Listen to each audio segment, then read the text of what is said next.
खासकर से जहां पर उप मुख्यमंत्री दुष्यंत चौटाला का सुपर एक्सक्लूसिव। यहां पर मुख्यमंत्री ने खबरें अभी तक से सुपर एक्सक्लूसिव बातचीत की है।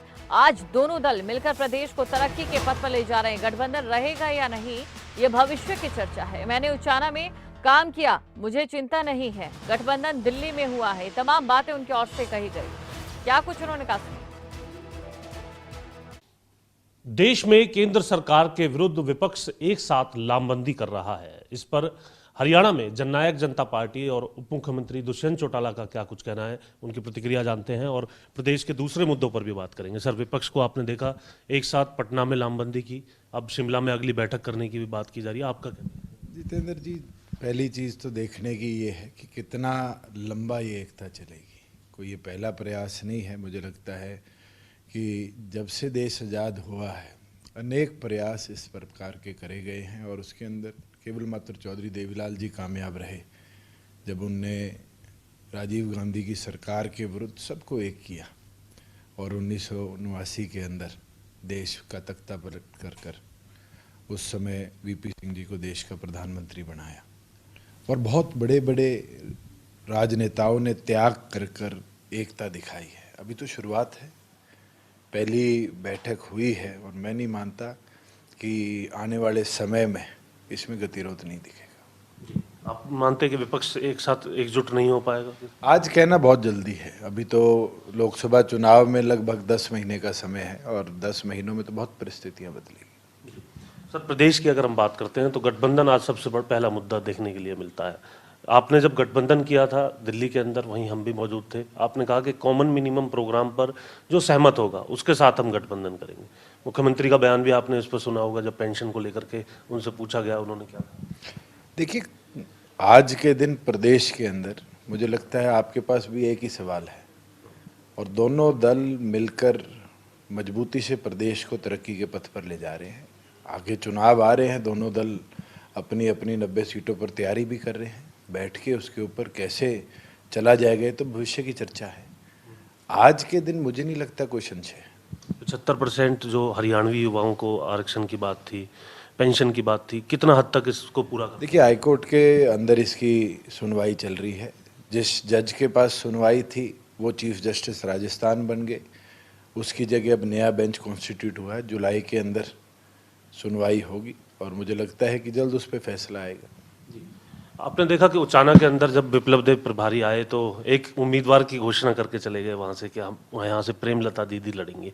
किसको चुनौती मानते हैं, भाजपा को ही अपनी सीट पर या फिर कांग्रेस? देखिए, मैंने काम किया है और मैंने तो जब मेंबर ऑफ पार्लियामेंट था तब इस चीज़ के बारे में चिंता नहीं करी, आज नहीं करता।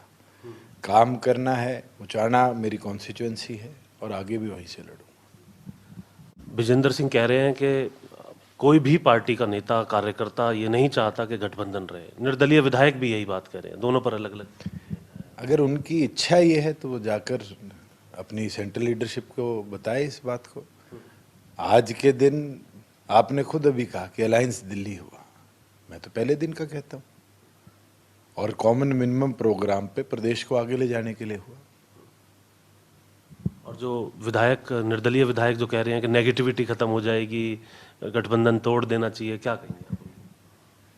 आज के दिन कोई मेरे से किसी को ईर्ष्या है तो वो स्पष्ट कर दे। प्रदेश के अंदर दोनों दल मिलकर चल रहे हैं, उसके अंदर वो भी सहयोगी हैं।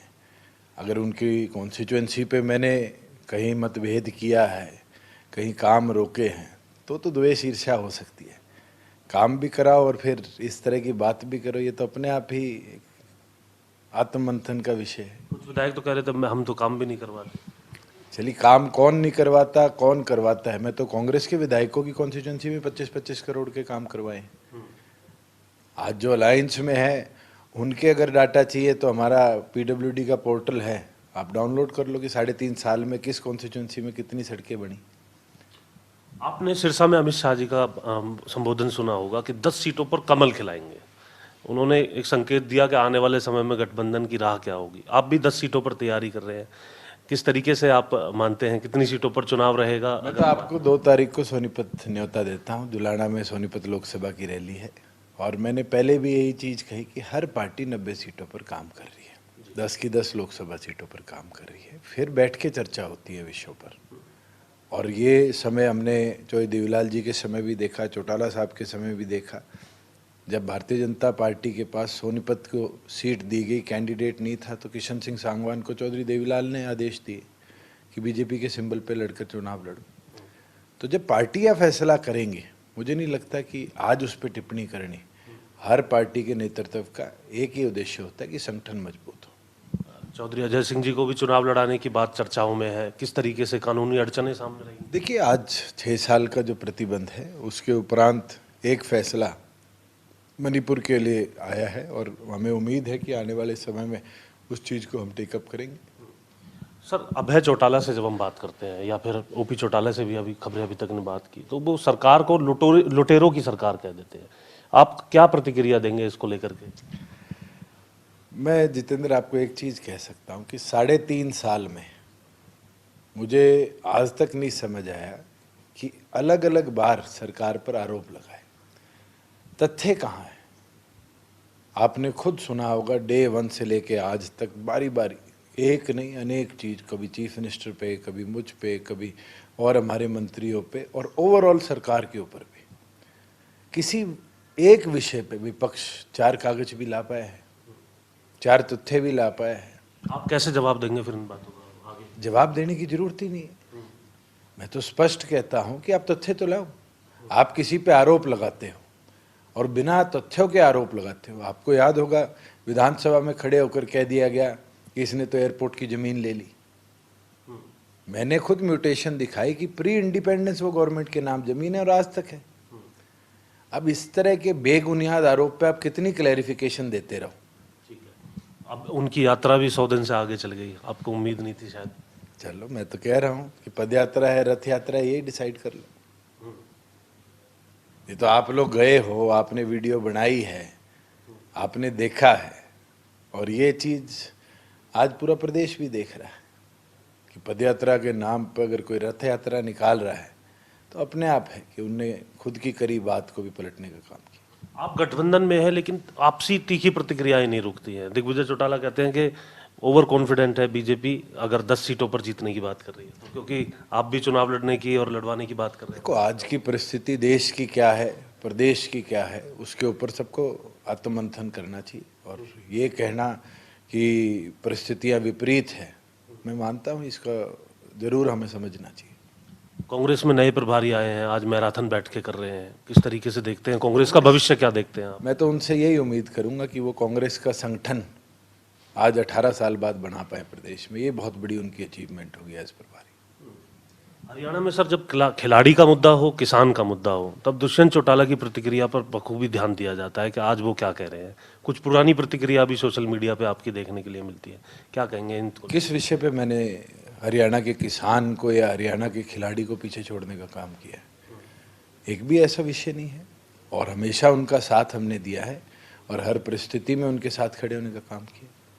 2024 में आप किससे मुकाबला मानेंगे और किस तरीके से आप चुनाव में? दिन हमारे सामने तो कांग्रेस है, और कांग्रेस को पूरी तौर पर हरियाणा प्रदेश से बाहर करना, ये हमारा टारगेट है। युवाओं ने दुष्यंत के नारे लगाए थे, और वो युवा ज़्यादातर कॉलेज स्कूल के थे। वो कह रहे हैं कि छात्र संघ चुनाव को लेकर के अभी तक चीज़ें जो है वो। दिग्विजय सिंह सीएम से मिलके आए थे, और मुझे लगता है कि अभी तो एडमिशन्स चल रहे हैं, एडमिशन प्रोसेस के बाद ही चुनाव की चर्चा होगी। और इस बार मैं पूरा विश्वास रखता हूं कि छात्र संघ चुनाव सभी हरियाणा प्रदेश की सरकारी यूनिवर्सिटीज़ में हम कराएंगे। जज्बा हरियाणा में ही रहेगी या राजस्थान की तरफ भी एक्सपेंशन करेगी? राजस्थान जाएंगे, और राजस्थान के अंदर तैयारी हमने शुरू कर दी है। 2 तारीख को पहली कोटपुतली के अंदर सभा है, और उसके बाद जो हमारी 28 कॉन्स्टिट्यूएंसीज हमने टारगेट करी हैं, उन सब के अंदर सभा है। लोकसभा को लेकर पहले तो विधानसभा है जी, और मुझे लगता है कि अगर विधानसभा में हम अच्छा परफॉर्म करते हैं तो फिर लोकसभा की बात।